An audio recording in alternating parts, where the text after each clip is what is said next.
Good evening all of you. कैसे हैं आप सभी? वेलकम करती हूँ माधुरी आप सभी का एंडेलो क्लासेस में। देखो, आज मैं आपको प्रोबेशन एक्ट, यस, अपराधी परिवीक्षा अधिनियम 1958 का सेक्शन 1, सेक्शन 2 एंड सेक्शन 3 बताने वाली हूँ। देखो, यहाँ पर हम बेर एक्ट को बिल्कुल भी नहीं देखेंगे। किस तरीके से हमें शॉर्ट तरीके से चीजें देखनी होती है, समझनी होती है, लर्न करनी होती है, उनके बारे में हम डिस्कस करेंगे। देखो, कई बार स्टूडेंट का ये डाउट होता है कि मैडम, बेर एक्ट की लैंग्वेज पढ़ने से हमें कुछ समझ नहीं आता, बेर एक्ट में वर्ड क्या यूज किए गए हैं हमें क्लियर नहीं होते, कॉमास लगा के जो डाउट क्रिएट किए गए हैं उनमें बहुत ज्यादा कंफ्यूजन होती है। तो इन्हीं सारी कंफ्यूजन एंड डाउट्स को क्लियर करने के लिए विदाउट बेर एक्ट कैसे चीजें मैं आपको याद करवाने वाली हूँ, वो सारी चीजों के लिए आपको क्लास में एंड तक बने रहना पड़ेगा। इसके बाद हम एक सेक्शन 4 भी डिस्कस करेंगे जो कि सदाचरण की परिवीक्षा के बारे में बात करता है। तो ये वीडियो बहुत हेल्पफुल रहने वाली है। विदाउट बेर एक्ट भी आप चीजों को समझ सकते हो, जैसे कि मैं आपको बता रही हूँ। चलिए स्टार्ट करते हैं। देखो, जब भी हम कोई एक एक्ट स्टार्ट करते हैं तो सबसे पहले हमें क्या क्या चीजें देखनी पड़ती है वो ध्यान से सुनना। सबसे पहले हमें उस सब्जेक्ट का नेम कंप्लीट पता होना चाहिए। Probation of offenders act, year उसका पता होना चाहिए, कौन से ईयर की ये बात कर रहा है। तो 1958 1958 की ये बात कर रहा है। मतलब ये जो परिवीक्षा, अपराधी परिवीक्षा अधिनियम है, ये बन कब गया था? 1958 में बन गया था। अब एक इंटरेस्टिंग चीज बताऊं आपको, ये 1958 में तो बन गया था, लेकिन ये आप और हम सबके ऊपर चलन में कब आया? तो 4 साल बाद आया था, 1962 को। इसका मतलब तैयार ये 1958 में हो गया था, प्रेसिडेंट की कंसेंट 1958 में मिल गई थी, लेकिन ये प्रवर्तन में कब आया? 1962 में आया था। ठीक है, तो सबसे पहले हमें एक्ट का नेम और एक्ट का नंबर पता होना चाहिए। अब उसके बाद कुछ एक्स्ट्रा चीजें हमें पता होनी चाहिए। क्या क्या? देखो, सबसे पहले हमने एक्ट का नेम देख लिया, उसके बाद हमें एक्ट नंबर पता होना चाहिए। उसके बाद अगर उस एक्ट के टोटल चैप्टर्स हैं तो वो चीजें हमें पता होनी चाहिए। अगर टोटल सेक्शंस हैं तो वो पता होनी चाहिए, कितने टोटल हम इसमें सेक्शन पढ़ते हैं। सिग्नेचर कब हुए प्रेसिडेंट के, वो हमें पता होने चाहिए। अगर उसकी कमेंसमेंट डेट है तो वो हमें पता होनी चाहिए। तो जब हम कोई एक्ट स्टार्ट करते हैं तो इतनी चीजें हमें उस एक्ट की पता होनी चाहिए। अब ये सारी जो चीजें मैं यहाँ पे बता रही हूँ, ये सिर्फ नॉलेज पॉइंट ऑफ व्यू से नहीं बता रही, ये सारी चीजें हमारे प्रीलिम्स के क्वेश्चन है। तो यहाँ पर ये 5 क्वेश्चन हमारे प्रीलिम्स के हैं, तो इनको हमें देखना होता है। अब देखो, एक्ट का ईयर क्या है? 1958 है। तो एक्ट नंबर क्या है इसका? एक्ट नंबर है 20 ऑफ 1958। एक्ट नंबर क्या है? 20 ऑफ 1958। ऐसे ही आपको इसको याद करना है। उसके बाद इसमें प्रोबेशन एक्ट की बात कर रहे हैं, तो प्रोबेशन एक्ट में कोई चैप्टर नहीं है, डायरेक्ट हमें सेक्शन दिए हुए हैं, सेक्शन 1 से लेके 19 तक। मतलब इसमें कोई चैप्टर्स हमें याद करने नहीं है, इसमें सिर्फ हमें 19 सिर्फ सेक्शन ही याद करने हैं। अब बात आती है इसके सिग्नेचर डेट की और इसकी कमेंसमेंट डेट की। अब देखो, सिग्नेचर और कमेंसमेंट डेट दोनों ही हमारे लिए मैटर करती है। सिग्नेचर डेट थी 16 मई 1958। अब ये सिग्नेचर जो है प्रेसिडेंट के द्वारा किए गए थे।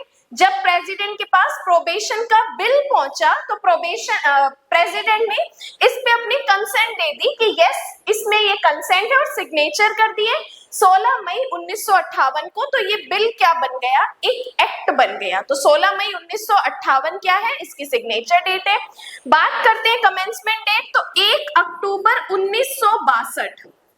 1 अक्टूबर 1962 को ये एक्ट जो है ये आप और हम सभी के ऊपर क्या हो गया था? चलन में आ गया था।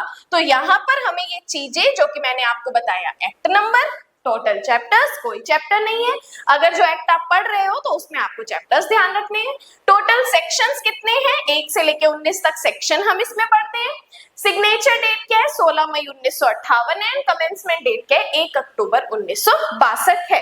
अब आइए बात करते हैं सेक्शन नंबर 1 पे। देखो, सेक्शन नंबर 1 हमें यहाँ पर बताया है संक्षिप्त नाम, विस्तार और प्रारंभ, संक्षिप्त नाम, विस्तार और प्रारंभ, तीन चीजें हमें इसमें बता रखी है। संक्षिप्त नाम मैंने आपको शॉर्ट में बता दिया, क्या पढ़ते हैं, संक्षिप्त नाम है इसका, मैं थोड़ा शॉर्ट में लिख रही हूँ, प्रोबेशन ऑफ ऑफेंडर्स एक्ट, ठीक है। आप कंप्लीट लिखेंगे अपराधी परिवीक्षा अधिनियम, या इंग्लिश में है अब प्रोबेशन ऑफ ऑफेंडर्स एक्ट, तो आप कंप्लीट लिखेंगे। अब बात करते हैं इसके विस्तार की। ये प्रोबेशन एक्ट का एक्सटेंट कहां पर है, तो होल ऑफ इंडिया पर है, संपूर्ण भारत पर है।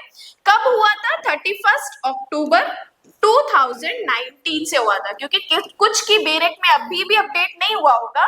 ये बताता है कि इसका विस्तार संपूर्ण भारत पर है सिवाय जम्मू कश्मीर राज्य को छोड़कर, तो हमें इसको कंप्लीट सही करना है। विस्तार कहाँ है, संपूर्ण भारत पर है। कब से हुआ था, 31 अक्टूबर 2019 से जम्मू कश्मीर पर भी अप्लाई होने लग गया। देन इसके प्रवर्तन की तिथि अभी मैंने आपको बताई 1 अक्टूबर 1962, जो बेरेक में लिखा हुआ है वो हमें लाइन ना लिखते हुए हम सिर्फ शॉर्ट में हमारे प्रीलिम्स पॉइंट ऑफ व्यू से देखेंगे। 1 अक्टूबर 1962 को ये क्या हुआ, आप और हम सबके ऊपर चलन में आ गया। अब बात करते हैं सेक्शन नंबर 2 की, डेफिनेशन क्लोज इंपॉर्टेंट है। सेक्शन नंबर 2, परिभाषाएं। देखो परिभाषाएं में हमें यहाँ पे 4 परिभाषाएं डिस्कस करनी है। पहली परिभाषा कहता है संहिता, दूसरी परिभाषा हमें यहाँ पर बताई गई है परिवीक्षा अधिकारी, परिवीक्षा अधिकारी। तीसरी डेफिनेशन हमें यहाँ पर पढ़नी है विहित। सारी चीजें मैं आपको शॉर्ट में बताऊंगी, इसके बाद अगर आप डायरेक्ट को देखते हो तो आपके लिए बहुत इजी हो जाएगा। एंड फोर्थ यहाँ पे हम पढ़ते हैं शब्द और पद, शब्द और पद। अब 4 डेफिनेशन ये हमें यहाँ पर बताइए।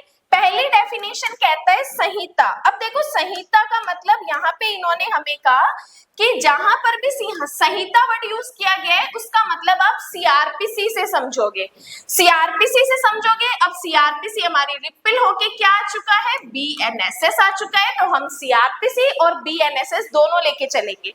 दोनों फिलहाल इसलिए लेकर चलेंगे क्योंकि अभी जितने भी जुडिशरीज के एग्जाम हो रहे हैं उनमें पुराने लॉ भी हमसे पूछ रहे हैं और नए लॉ भी पूछ रहे हैं, तो दोनों लॉज के सेक्शन हमें याद करने पड़ेंगे, दोनों को साथ लेके चलना पड़ेगा।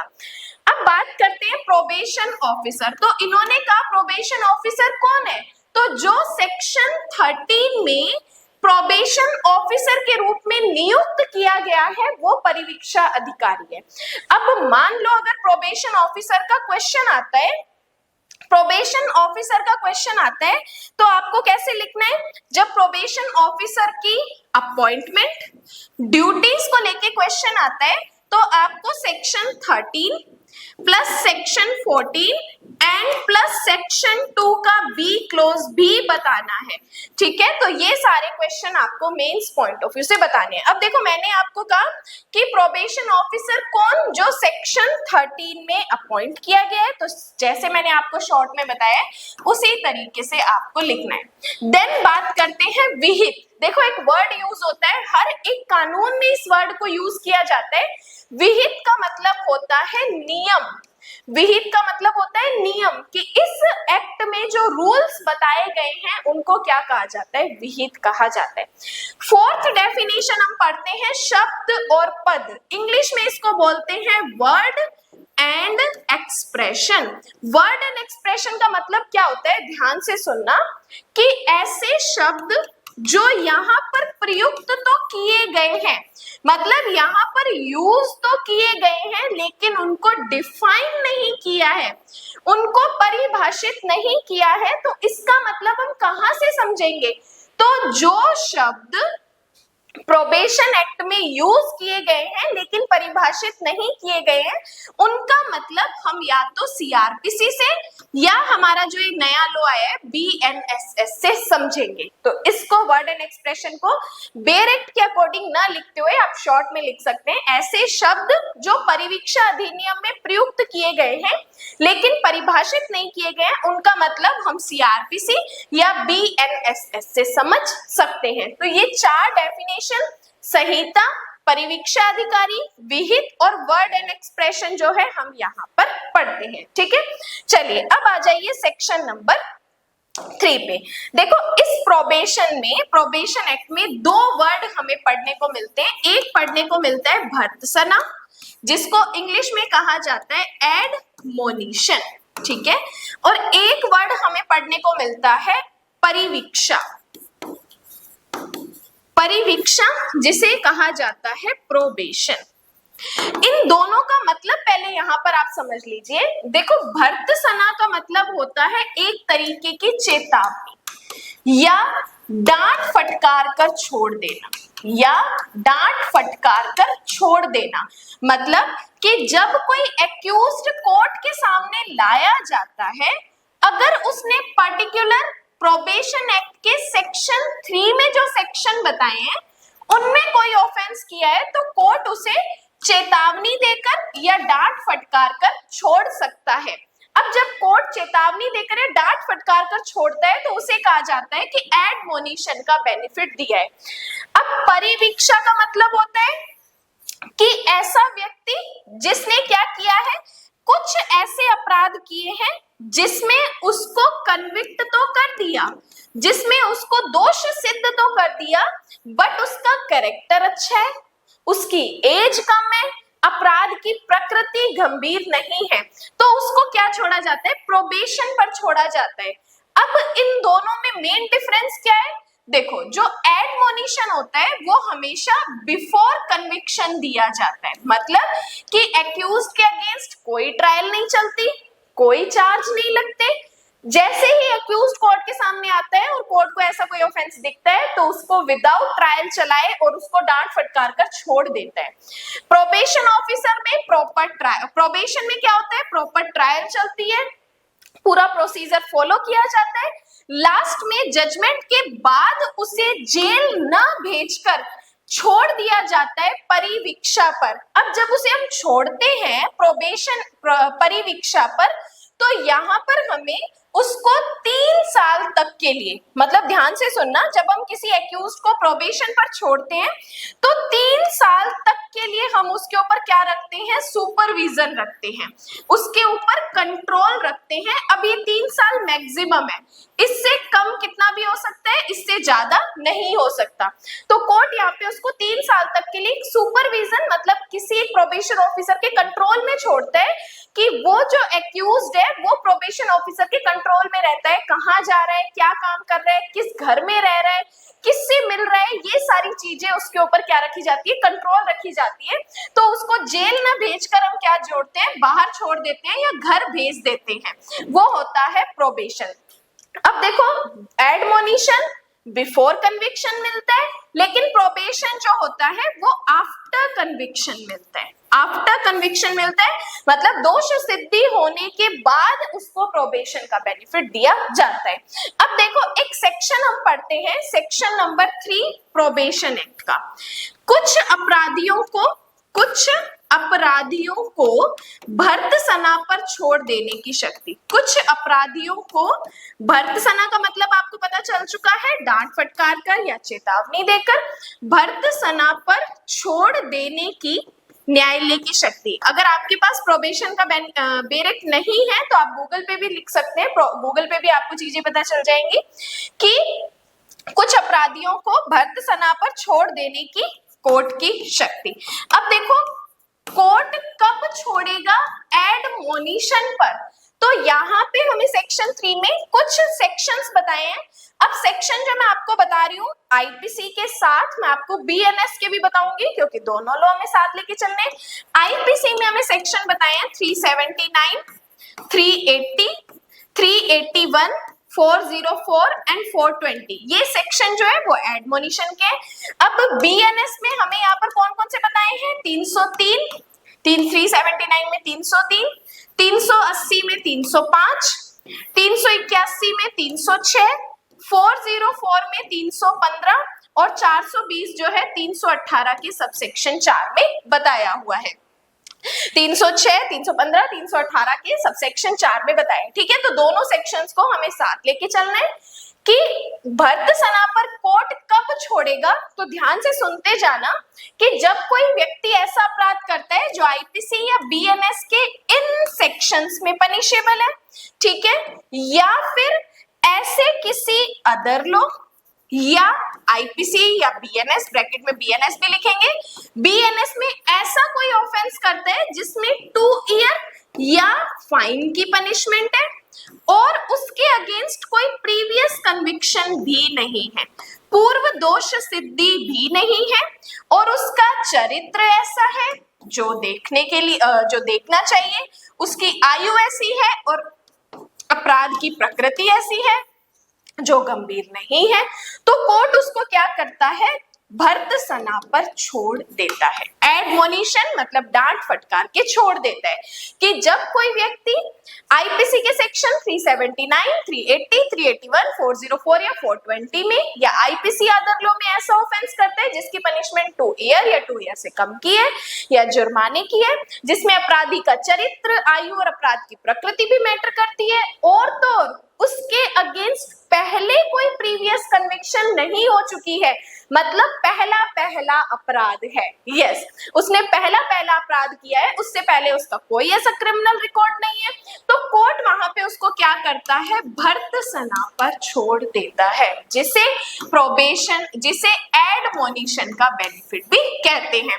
अब यहाँ पे देखो उसकी ना तो ट्रायल चली, बस हमें ये पता चला कि उसने इन सेक्शंस में कोई ऑफेंस किया है या ऐसा ऑफेंस किया है जिसकी पनिशमेंट इतनी है, तो कोर्ट उसे डांट फटकार कर छोड़ देता है। अब देखो एक और चीज ध्यान रखनी है कि जब भी किसी एक्यूज्ड को सेक्शन 3 का बेनिफिट दिया जाता है तो वो बेनिफिट लाइफ में एक ही बार मिलता है, जब उसने पहली बार अपराध किया है सिर्फ तभी उसको ये बेनिफिट मिलता है। अब मैंने आपको सेक्शन 3 जो है भर्त्सना का, वो मैंने आपके सामने लाकर रख दिया है। अब इसके बाद अगर आप बेरेक्ट की चीजें पढ़ोगे, एक एक लाइन देखोगे, तो आपको सारी चीजें यहाँ पर क्लियर हो जाएंगी।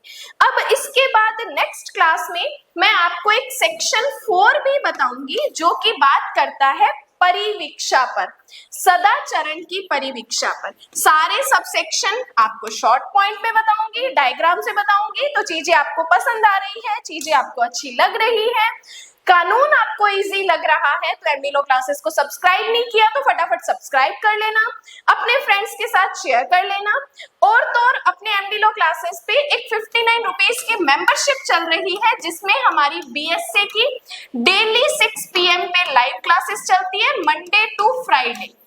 ठीक है, उस 59 रुपीज की मेंबरशिप को आप ज्वाइन कर सकते हैं, मेंबरशिप का लिंक आपको डिस्क्रिप्शन में मिल जाएगा।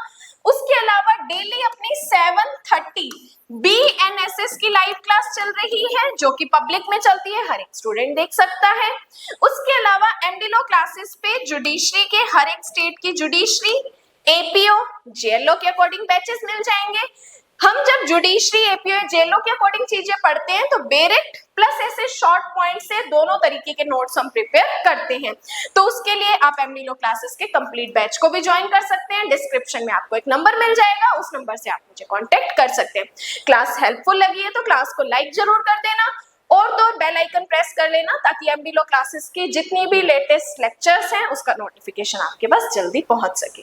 बाकी आज के लिए धन्यवाद।